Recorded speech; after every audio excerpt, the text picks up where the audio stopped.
하시고 또 힘주시는 주님의 음성을 들을 수 있는 복된 시간 되게 해달라고 합심하여 기도합니다. 아버지 하나님, 오늘 이 저녁에도 주의 말씀 앞에 섭니다. 사랑하는 주 백성들, 세계 모든 삶 속에서도 힘이 되시고 위로자가 되시는 그 하나님의 음성 듣게 해주시옵시고 우리 함께 하시는 모든 시민들 되어줄 수 있도록 도와주옵소서. 우리 선생님이 주께 있음을 고백하오니 주여 우리를 다스려 주시옵시고 이끌어 주시옵소서. 예수님의 이름으로 기도합니다. 아멘. 디모데후서 4장 18절 말씀입니다. 디모데후서 4장 18절 말씀, 신약성경 346페이지. 디모데후서 4장 18절 말씀 함께 읽도록 하겠습니다. 주께서 나를 모든 악한 일에서 건져내시고 또 그의 천국에 들어가도록 구원하시리니 그에게 영광이 세세무궁토록 있을지어다. 아멘. 오늘은 크리스찬 영광스러운 천국으로 들어가다 최종회로 시간 갖도록 하겠습니다. 철로역정 1부가 오늘로서 끝이 납니다. 크리스찬의 순례기가 오늘로서 막을 내리게 됩니다. 지난 시간 크리스찬과 소망은 죽음의 강을 건너는 그 장면까지 살펴보았습니다. 마침내 순례자들이 죽음의 강을 건넌 후 천국에 들어가게 됩니다. 천국에 들어가는 크리스찬, 그곳에서 천상의 왕을 만나게 되는 이야기를 오늘 여러분과 함께 살펴보도록 하겠습니다. 크리스찬이 천성에 들어가게 됩니다. 사람이 죽게 되면 육체의 몸을 벗게 된 영혼은 살아서 최후에 도달하게 되는 곳이 있습니다. 주 안에서 죽음을 맞이한 자와 죄 안에서 죽게 된 자가 서로 다른 곳으로 가게 됩니다. 철로역정 1부의 마지막 편에서 이 두 장소를, 그리고 그 두 장소에서의 삶을 우리들에게 소개해주고 있습니다. 첫 번째로 천국입니다.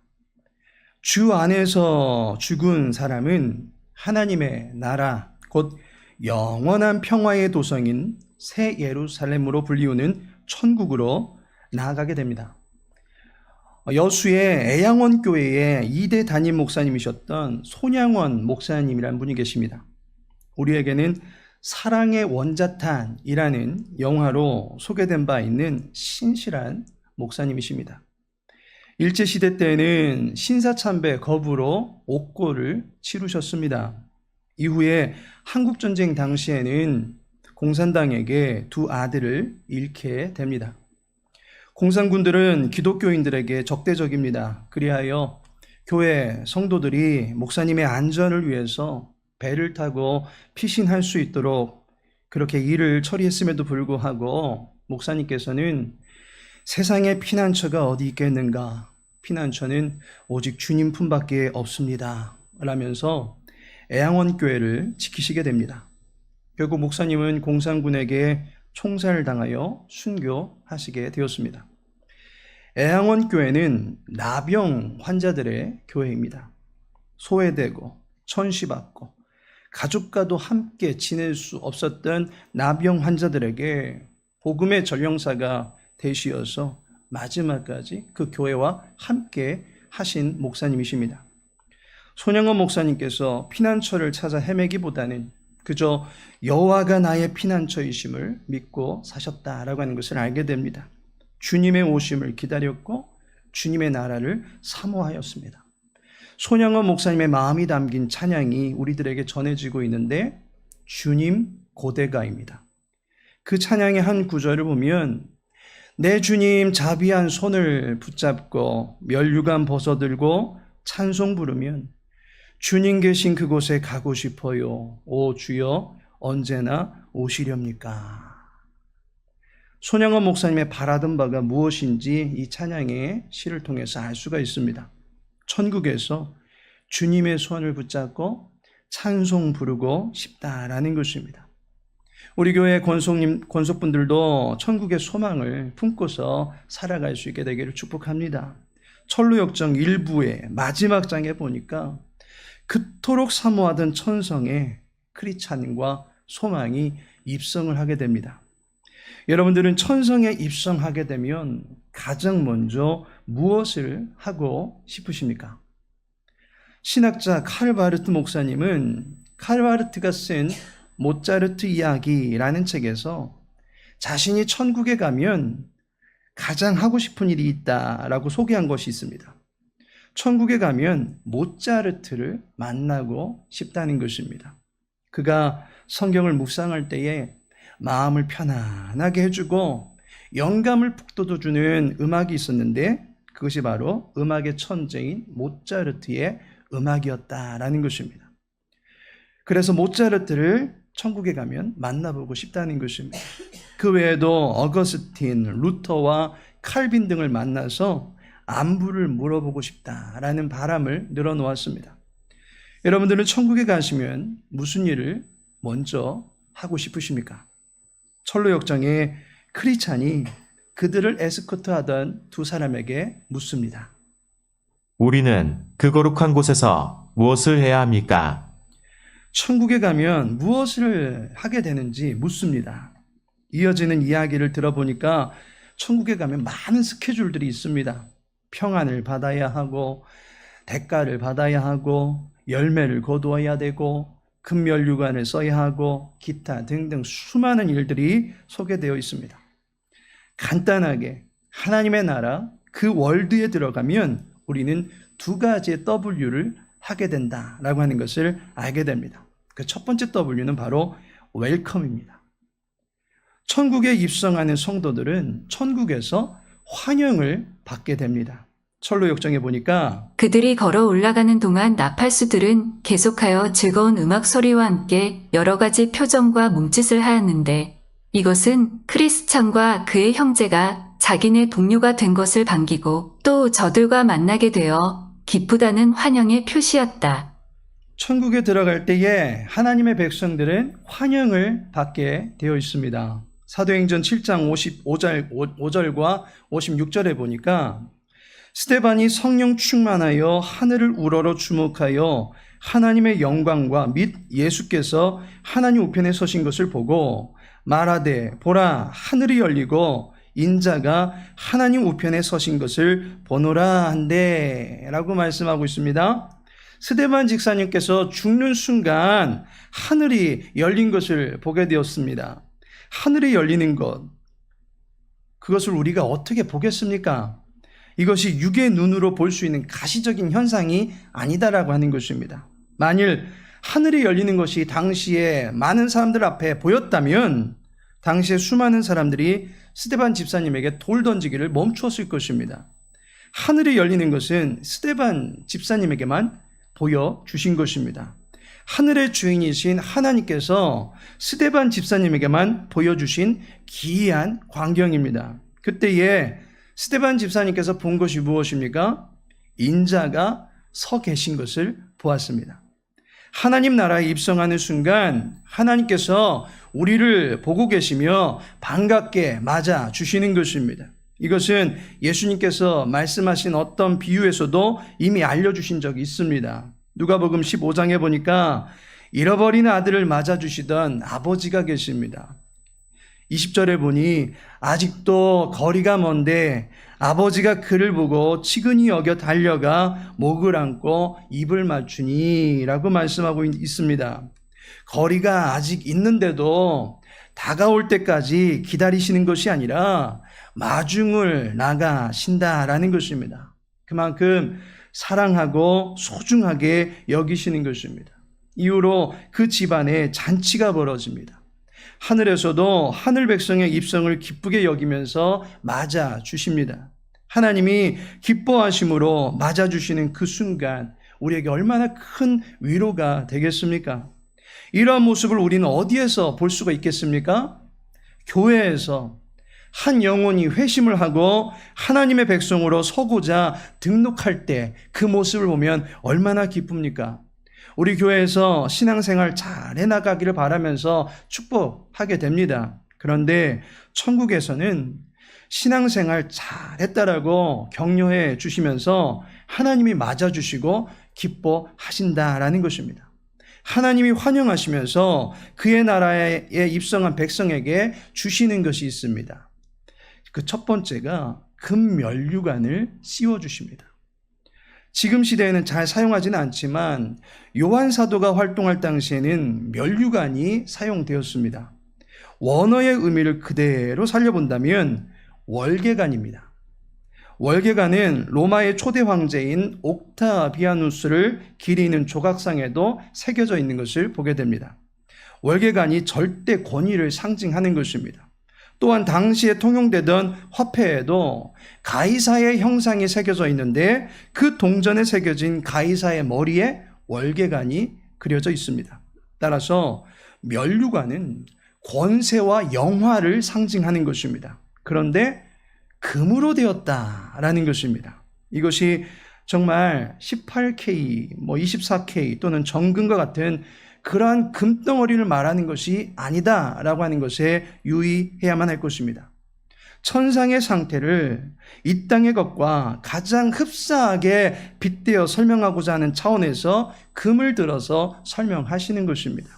금은 천국의 속성을 가장 잘 보여주는 창조물입니다. 금을 보면 희한하게도 시간이 지나도 변질이 되질 않습니다. 그 가치가 떨어지질 않습니다. 공기 중에서 산화되지 않고 고유한 광택을 계속적으로 유지하는 성질을 가지고 있습니다. 변하지 않습니다. 영원함을 상징하는 것입니다. 금의 원소기호인 AU가 아우룸이라고 하는 라틴어에서 유래됐습니다. 이 아우룸이라고 하는 말은 빛나는 새벽이라는 의미입니다. 새벽 시간이 가장 맑고 청명한 빛을 드러내는 때입니다. 긴 밤을 지새우던 파수꾼이 가장 사모하는 빛이 바로 새벽 빛입니다. 새벽의 빛과 같이 누구나 사모하는 귀하고 맑고 순수함을 상징하는 것이 바로 금입니다. 따라서 금으로 된 면류관을 쓰게 되었다라고 하는 것은 무엇을 뜻합니까? 누구나 사모하는 가장 아름다운 영광스러운 존재가 되었다라고 하는 것을 말해주는 것입니다.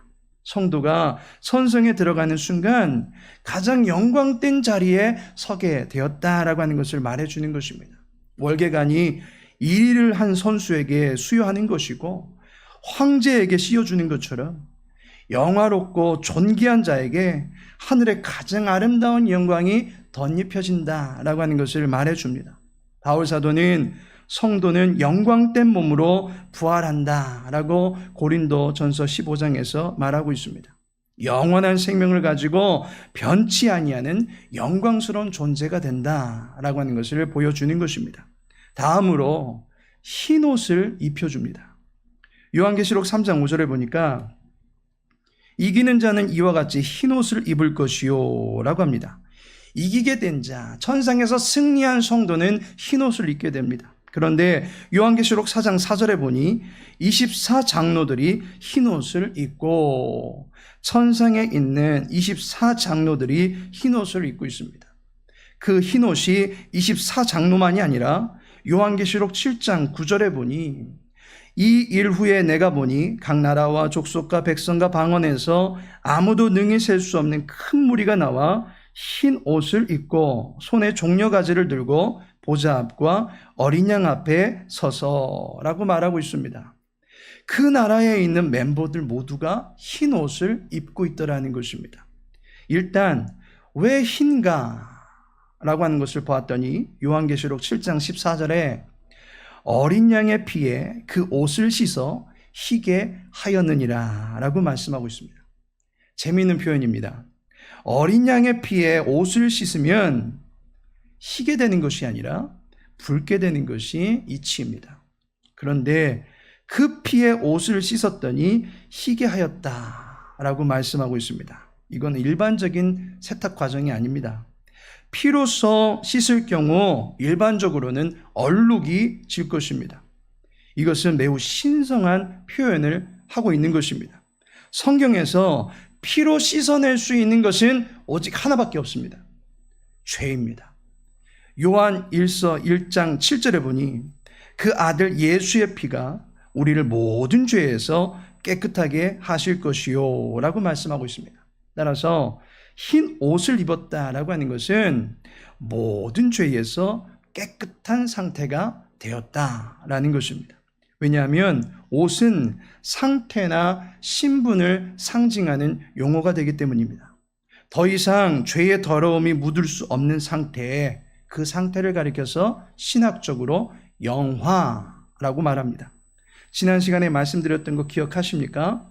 우리는 구원을 이루어가야 되는 사명이 있다라고 말씀드렸습니다. 구원은 하나님의 은혜로 얻게 된 선물입니다. 그러나 선물을 받은 이후에 그 선물을 풀어서 한껏 활용하며 살아가는 과정이 있습니다.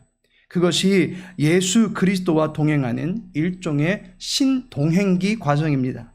이 땅에서 예수 그리스도를 믿는 순간 우리는 의롭다라고 인정받는 죄인이 되는 것입니다.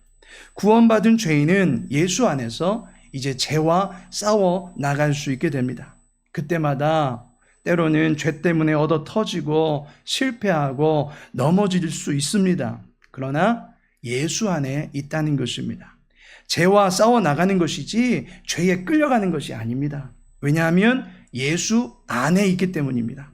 이처럼 예수님 안에서 예수님의 힘으로 죄와 부단히 싸워나가는 이 땅의 과정을 가리켜서 성화라고 말합니다. 거룩하게 되어가는 과정입니다. 예수님과 함께 살아가는 이 땅에서의 과정입니다. 그렇게 한평생 살다가 천성에 입성하게 됩니다. 그때 우리 모두는 흰 옷을 입게 됩니다. 모든 부정함과 불의함이 영향을 미칠 수 없는 영화로운 상태가 된다라는 것입니다.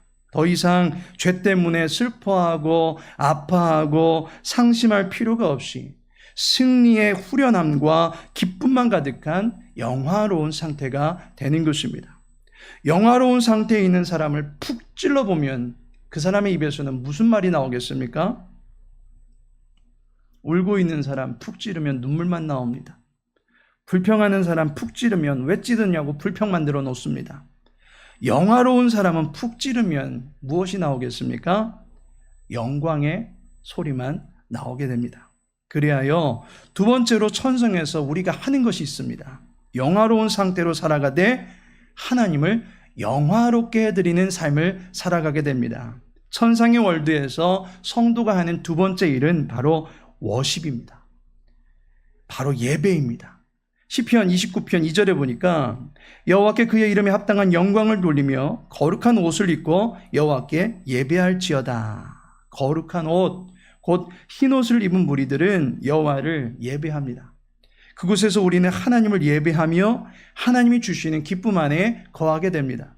요한계시록 7장 10절에서 12절에 보니 큰 소리로 외쳐 이르되 구원하심이 보좌에 앉으신 우리 하나님과 어린 양에게 있도다 하니 모든 천사가 보좌와 장로들과 내 생물의 주위에 서 있다가 보좌 앞에 엎드려 얼굴을 대고 하나님께 경배하여 이르되 아멘. 찬송과 영광과 지혜와 감사와 존귀와 권능과 힘이 우리 하나님께 세세토록 있을지어다. 아멘 하더라.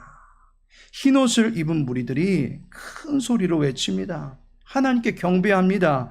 아멘 아멘 하며 소리를 높이게 됩니다. 찬양하는 것입니다. 예배하는 것입니다. 설로 역정에 보니까 사람들이 저들에게 말했다. 우리 주님의 기쁨에 참여하십시오. 내가 또 들으니 하늘 위에와 땅 위에와 땅 아래와 바다 위에와 또 그 가운데 모든 피조물이 이르되 보좌에 앉으신 이와 어린 양에게 찬송과 존귀와 영광과 권능을 세세토록 돌릴지어다. 천사들의 아름다운 찬양과 14만 4천의 하나님의 백성들의 찬양 소리가 온 하늘을 뒤덮습니다. 다만 이것이 의식적인 찬양만은 아니다라는 것입니다. 찬양 순서가 계속되는 그런 모습이 아닙니다. 로마서 12장 1절에 보니까 그러므로 형제들아 내가 하나님의 모든 자비하심으로 너희를 권하노니 너희 몸을 하나님이 기뻐하시는 거룩한 산 제물로 드리라. 이는 너희가 드릴 영적 예배니라. 여기에 보면 영적 예배가 무엇인지를 우리들에게 가르쳐주고 있습니다. 예배는 경배하는 것입니다. 찬미하는 것입니다. 높여드리는 것입니다. 그런데 거룩한 산 제물이 되어서 예배드리라 라고 말하고 있습니다. 일반적으로 제물은 모두 다 죽여버리는 것입니다. 각을 뜨고 내장을 발라내고 피를 쪽 빼서 불살라 버리는 것이 제물입니다. 그런데 산 제물로 드리라 라고 하는 것은 살아있는 채로 데리고 와서는 다시 죽여라 그런 말이 아닙니다.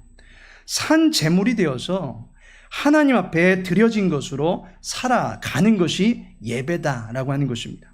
자신의 소유권이 하나님께 있음을 인정하며 살아가는 것이 예배다라는 것입니다. 이 모습이 에덴의 모습이었습니다. 나의 주인은 하나님이십니다 라고 하는 것을 잊지 않고 살아가는 것이 에덴에서의 삶, 에덴에서의 예배였습니다. 마찬가지로 천상에서 우리는 구원하심이 보좌에 앉으신 하면서 그 찬양만 계속 주구장창 부르고 있는 그런 것이 아닙니다.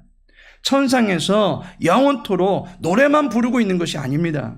천상에서 하나님이 주시는 기쁨을 가지고 영원토록 살아가는 것이 예배가 되는 것입니다. 하나님과 함께 살아가는 것이 예배가 되는 것입니다.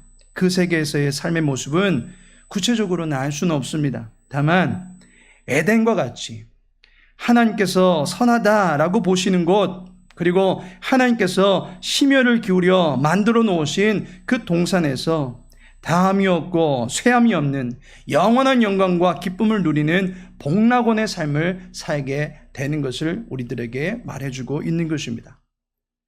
그렇다면 이 천국에 입성하기 위해서 필요한 것이 무엇입니까?